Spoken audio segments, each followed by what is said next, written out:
Today on the Trent Out Loud Podcast.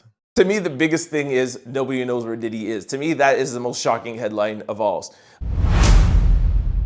What up? It's your boy Trent Out Loud, and I'm back with another episode. All right, we're fresh off of a big episode. Yesterday, we talked all about Drake. I got off what I needed to get off of my chest. Now we're back to a regular scheduled program. We will be playing a bunch of different artists today on CFQR600.com. I just wanted to start off the show by letting you guys know we're back to regular scheduled program. All right, let me get to what we're going to be talking about today. I got two lead stories. We're going to talk about Diddy and his sons, Justin and Christian Combs, being handcuffed and his whole trial that's going on. Then we're going to talk about Donald Trump and his bond being reduced.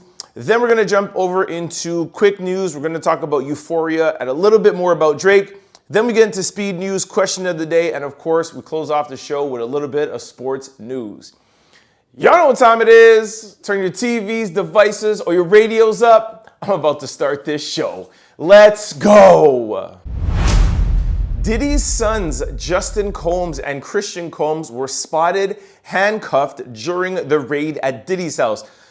I'm sure most of you know by now that this happened yesterday. Sean Diddy Combs, both of his homes in Miami and in LA were raided for sex trafficking allegations. So I wanted to start off by letting you know that his sons were also implicated in this whole investigation, and both of his sons have been handcuffed. From what I know, I don't know if they've been placed under arrest. I know they have been detained, but I don't know if they have been placed under arrest or any charges have been laid against them. From this date, that is what I know. The other piece of shocking news is that, Diddy is nowhere to be found. Justin and Christian were in the house. I don't remember who was in LA or in Miami. I think they were both in the Miami house, but nobody knows where Diddy's at. Like, where's Diddy? Has he left the country? Did he know that this was coming? Like, did he maybe make a side arrangement? It's like, listen, I don't want to be took out in handcuffs, so I'll be here. You guys can come in here when there's no helicopters and news going around. Is he in another country? Like, nobody is talking about this. I actually saw it on one of these news shows that I watch. Also on the news show, I also got this. I don't know how much of this stuff is online, but I wanted to let you guys know. So I already let you know that Christian and Justin were also handcuffed. The raid is under a sex trafficking investigation. There was over 40 cop cars and over 10 tactical vehicles. They literally look like Army brigade tank trucks like outside of his house. It wasn't like a normal arrest with a couple of police officers. This was a big tactical operation with helicopters and what looks like to me was like tanks and SWAT team. It was heavy.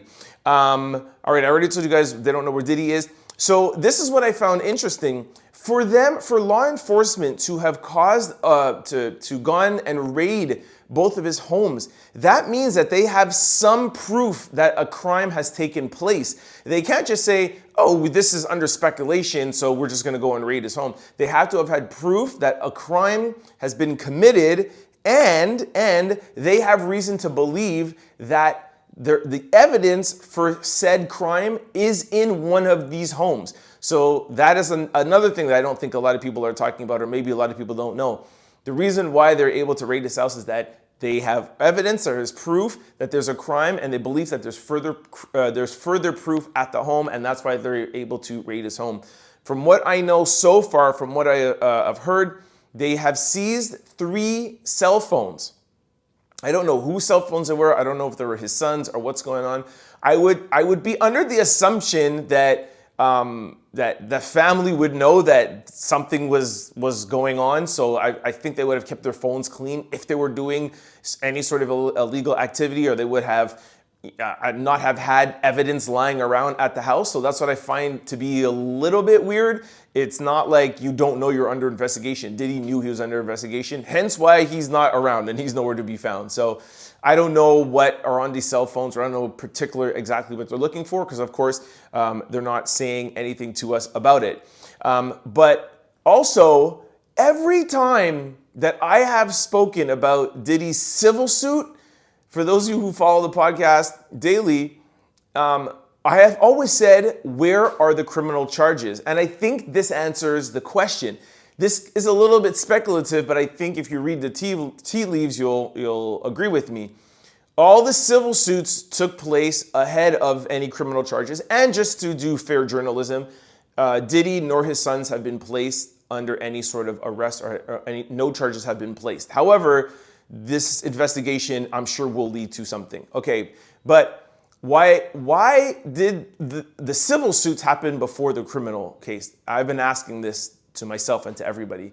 And I think the answer is they knew that they were going to place criminal charges or at least do a more thorough investigation. So everybody came out the woodworks and now to try to get all the money from him, because after he's arrested and he's put and things are seized by the government, and if they find that he has committed for like these acts in any of these homes, or they could tie it back to Bad Boy or any of his other companies, the government can seize things. So I think it was, all right, let's handle all these civil cases. I'm sure, well, we know for sure he paid off Cassie, and then I'm sure he paid off some other people, kind of hush-hush. And it was him trying to avoid these criminal charges.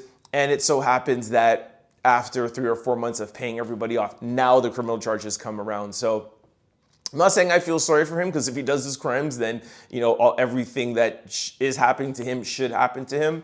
But I think we now have our answer of where's the criminal charges? Where's the criminal charges? I think they were waiting to see everybody come out, file their civil suits, see what information they can get from them, talk to these people, and now once they have more people coming out after money, those people they can investigate. And this is where we're at. But to me, the biggest thing is nobody knows where Diddy is. To me, that is the most shocking headline of all. So, all right, yeah. I mean, I have a little other segment about Cassie and Young Miami, but I'm going to just close this off. Diddy's sons have been handcuffed, and Diddy's Miami and LA mansions have been raided, and the police investigation has turned up 1,000,000% on Diddy. So that's the news. That's our lead story. All right, in our second lead story, Donald Trump's bond in civil fraud case has been reduced from $464 million to $175 million. Still a big price to pay. It's close to $200 million, but the Teflon Don wins again. To me, this is a big win for Donald Trump. Instead of paying close to $500 million in a fraud case, he now only has to pay $250 million. I knew this would happen because this Donald Trump escapes everything all the time. But I'll read a little bit of the news to you. A 5-judge panel of appellate court judges ruled on Monday that Donald Trump only has to pay $175 million of his $464 million that he owes in fees related to his civil fraud case. Initially, Donald Trump's bond was due today, but now he also gets another 10 extra days to post the $175 million bond before they seize his assets.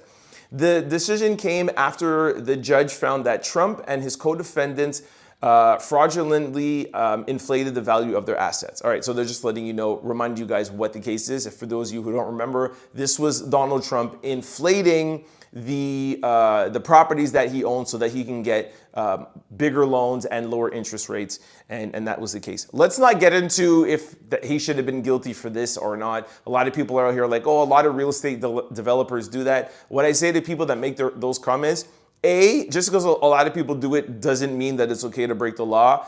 And B, Donald Trump has been warned. He's been caught doing this multiple times, and he's got slaps on the wrist and got fines. So after a certain amount of time, you keep doing the same thing, you're going to get the book thrown at you. So there's that. Anyways, I'll read a little bit more. Donald Trump shared a message after leaving the courtroom saying, "I greatly respect the decision of the appellate court that the appellate court made.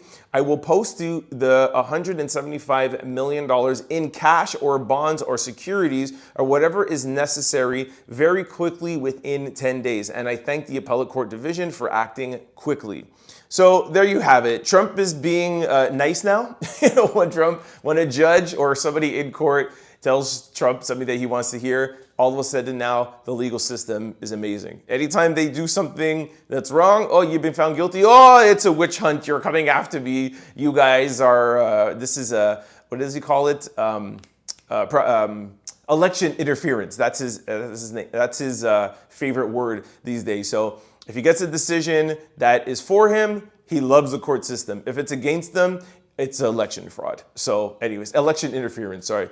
Anyways, yeah, shout out to Trump. He won again, Teflon Don. Like I always say whenever I report about politics, the Trent Out Loud Podcast tries not to get into politics. We're not telling you who to vote for, who you should not vote for. We just call it like I see it. I make fun of Biden all the time. I say all the time that Kamala Harris needs to do more. And I also make fun of Donald Trump. To me, it's comedy and it's great material. So I love election season, especially when you have two presidential candidates like Biden and Trump. So, but anyways, let's not deflect.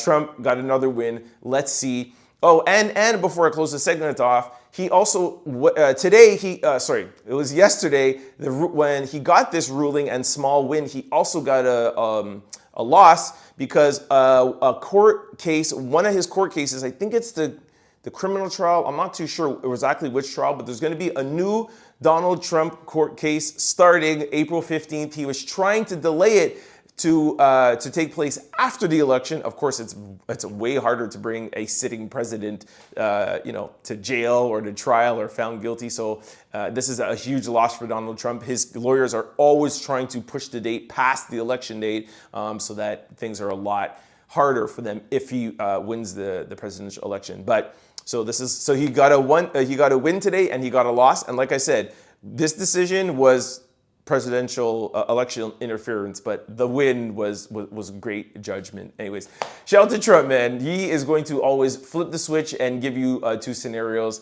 regardless of whatever is going on. But yeah, shout out to him, man. He's doing his thing. All right, this brings us to quick news. Ring my bell.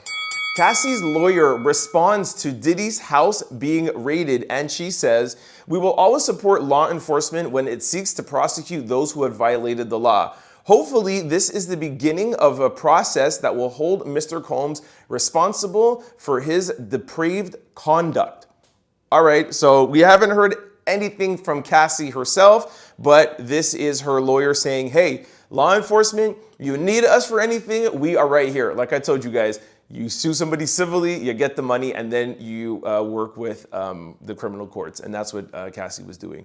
To keep up in Diddy kind of like relationship news, Diddy's last girlfriend, Young Miami, people were like, yesterday, they were like, yo, what's going on with Young Miami? Where's Young Miami? And, when you come for Young Miami, she's going to answer. So somebody wrote, yo, where's Carisha at? And then she replied, I'm right here, what's up? So she is not letting, Young Miami is not letting any of this Diddy news get to her. Since the Cassie case come out, she has not been seen with Diddy. She hasn't been out with Diddy. And I mean, listen, for those of you who don't know, I mean, Young Miami was Diddy's girlfriend, we could say. I mean, I don't think they ever made an official announcement. I think on her podcast, it was like, yo, we go together. So they went together real bad. But anyways, yeah, so Cassie is saying that she's willing to work with law enforcement. Young Miami is not ducking or hiding from anything, and she is out here. So shout out to the past and present of Diddy girls. All right, and our second quick story, the filming for the third season of Euphoria has been delayed again. However, the network is still aiming for a return of 2025.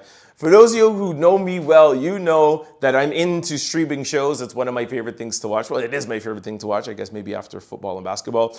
And this is also one of my favorite shows. Shout out to Zendaya. Love this show. It's one of my favorite shows. Top 5 for sure. So I had to report on this quickly. It looks like things for HBO hit series Euphoria has been delayed again. Nevertheless, the network is still looking to have the show's third season premiere in 2025. According to Deadline, plans for the filming for the next season has been placed on hold after actor Sam Levinson continues to work on the script. Creator Sam Levinson continues to work on the script. With things on hold, the cast has been given permission to take other acting jobs outside of the show.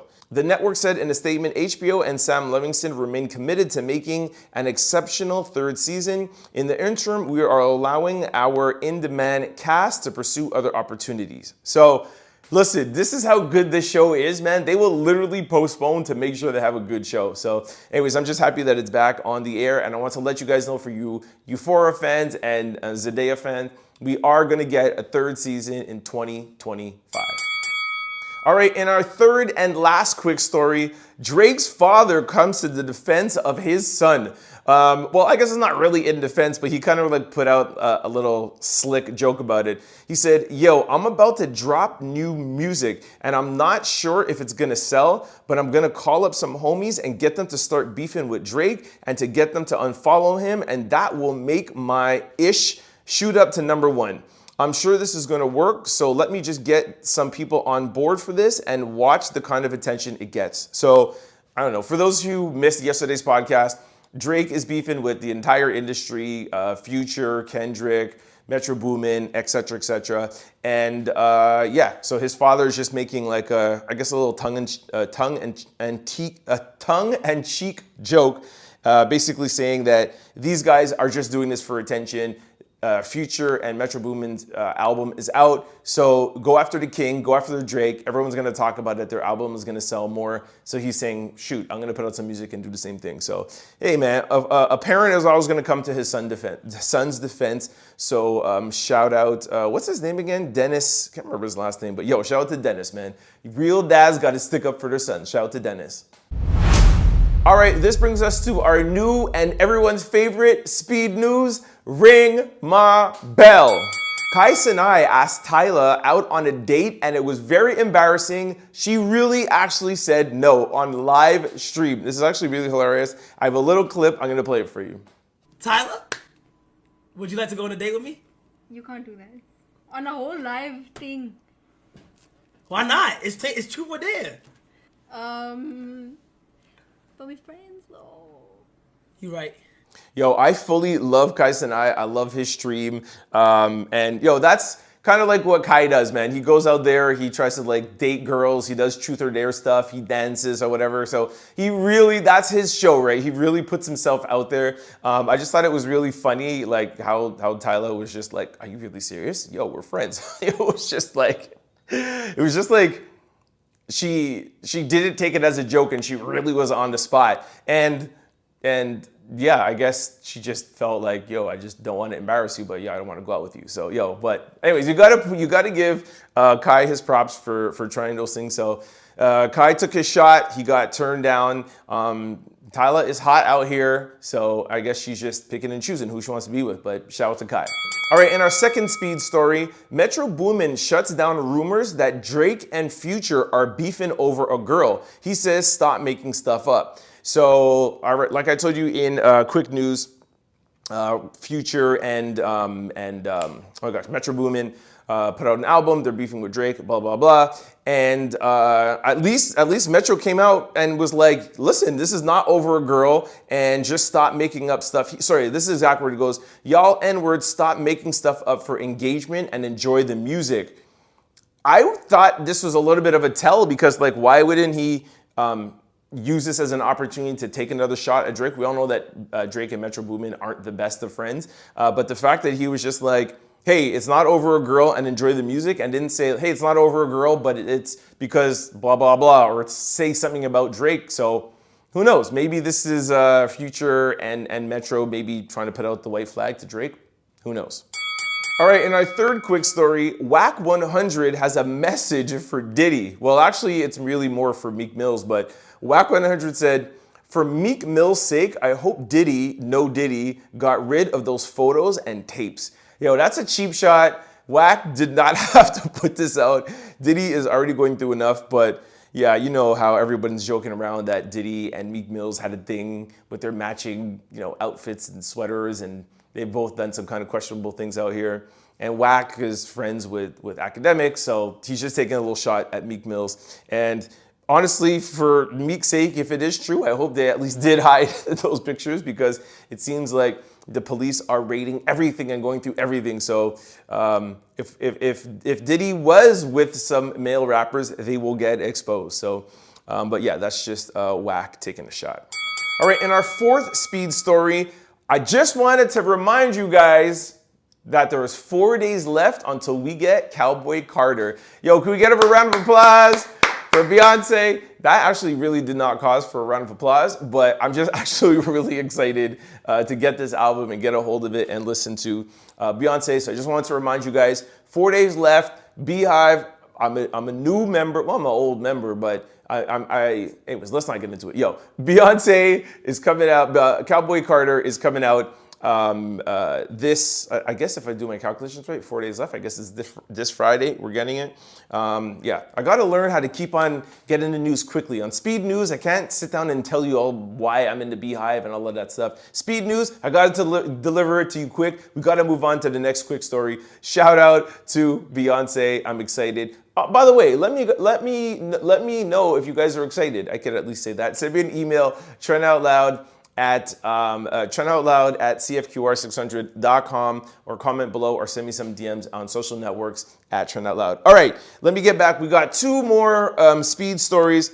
Burna Boy shaves off his beard. For those of you who are not watching this on YouTube, go to my YouTube channel, Trent Out Loud. It's actually hilarious to see Burna with no beard. I don't think we've ever seen Burna Boy with no beard. Anyways, I don't know who this girl is, Deborah. I don't know if she's in the industry or she's an influencer or whatever, but she goes, a man shaving off his beard is the most jarring thing ever. It's like, stop scaring me. He does look a little bit psycho, I will say, shout out to Burna, but yo, Burna, you should grow back your beard. No Diddy. All right, in our last speed story, shout out to Cardi B. She has landed number 9 on the Billboard Hot 100 charts. Her song, Enough, it's Enough Miami. I didn't know that was the name of the song. Enough Miami debuted at number 9. Of course, would you have rather to have a number 1 or a number 2? Yes, I get it. But she's still cracking the top 10.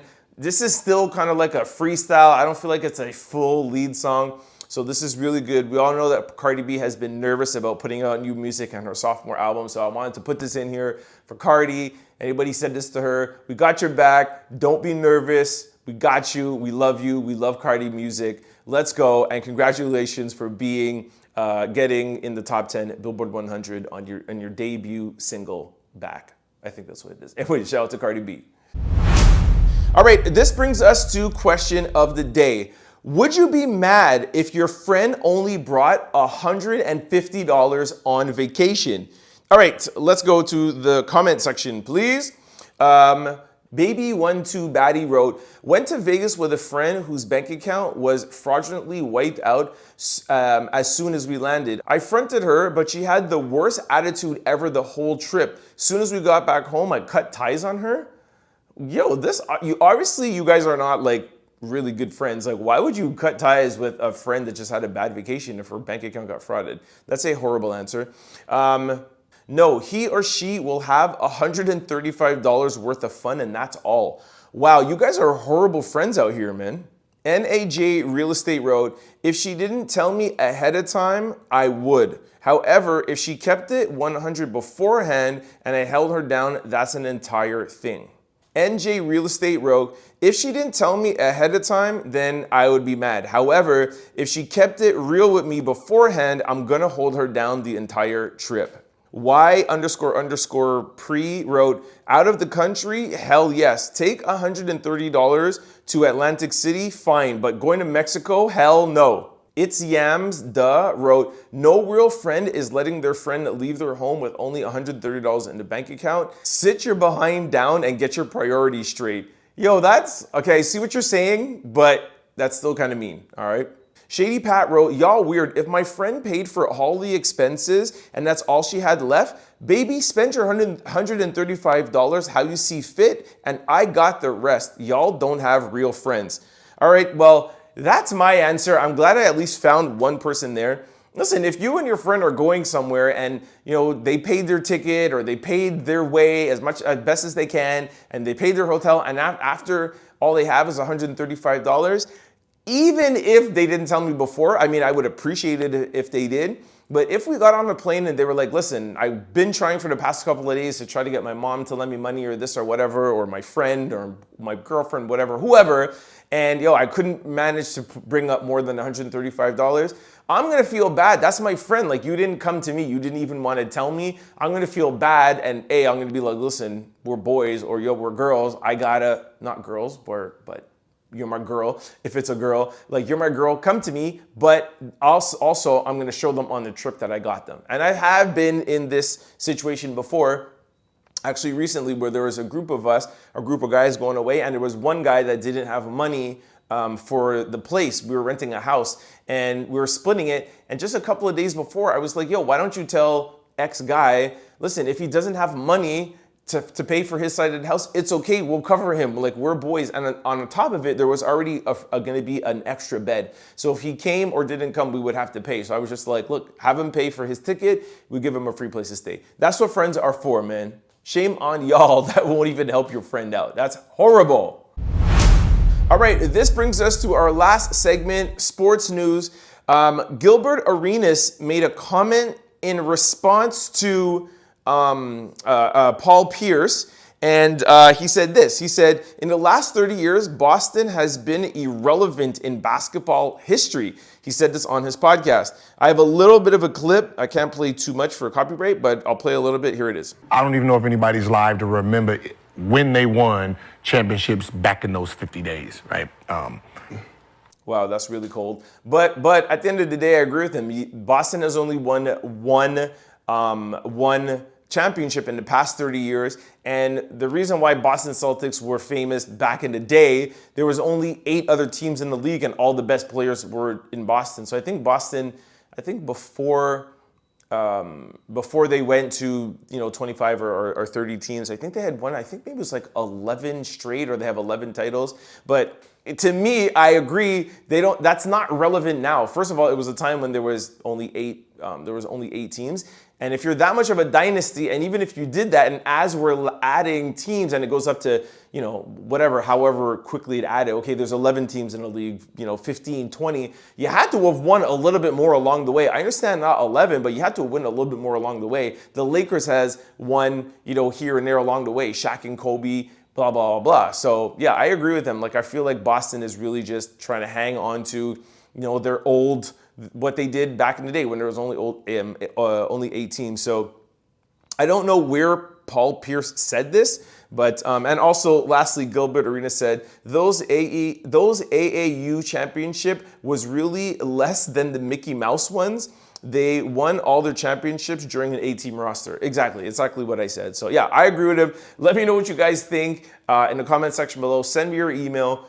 Do you think Boston Celtics is a relevant NBA team for the past 30 years, or for what they did in the beginning, before the past 30 years, from what they did 30 years ago, is it enough to keep them as the storied franchise and keep them in the conversation as one of the best NBA teams to have ever played in the league? For me, if you ask me, it's LA, but y'all let me know what you think. Send me your emails, trentoutloud@cfqr600.com, or on any social networks at Trent Out Loud. And yeah, that's it. That's the end of the show. I hope you guys liked it. Like I promised, I got my rant out for Drizzy. We came back today's show. We're playing music. For those of you who are watching this on podcast, we do play music on CFQR 600 weekdays from 11 to 12. So tune in. And then also too, for those who are listening on the radio, if you can't catch us, you could always watch the show without the music on YouTube at Trent Out Loud, or of course on podcast stations. And there's no time, it's on demand, it's up there. And yeah, that's it. It's your boy, Trent Out Loud. Peace. Don't forget to like, comment, and subscribe. It's your boy, Trent Out Loud. For more content, you could subscribe, download, or listen to the Trent Out Loud podcast wherever you listen to your podcasts, or you could watch us on YouTube. Just search Trent Out Loud. For showtimes and updates, you could follow us on all social platforms at Trent Out Loud. Go to signupexpert.com/Trent. Once you sign up for all betting apps and get all your bonuses and get all your rewards, go to your app store and download BetStamp, and use promo code TOL.